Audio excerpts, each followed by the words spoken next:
Pwede malingkon. Katong sa pikas. Welcome sa balay na ako. Oh, sige.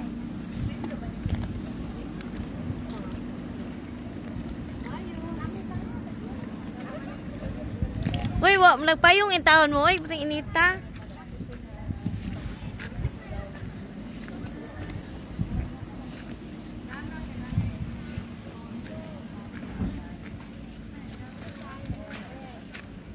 Kanang siya ma'am nga na-straw sa manima o nagipal na.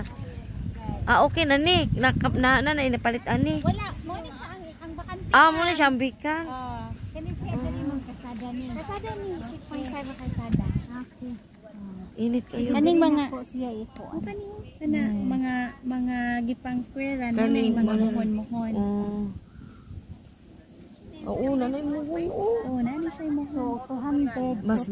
Mas may bitaw nga inigsupod ma'am no nga nay mohon kay buhan og inigting return over na ba dili na labad no ang uban kay labad. Kanang labad kaayo.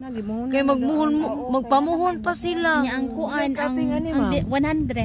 Ang disadvantage kung wala pay muhon mao lagi nang mautro ang imuhang location.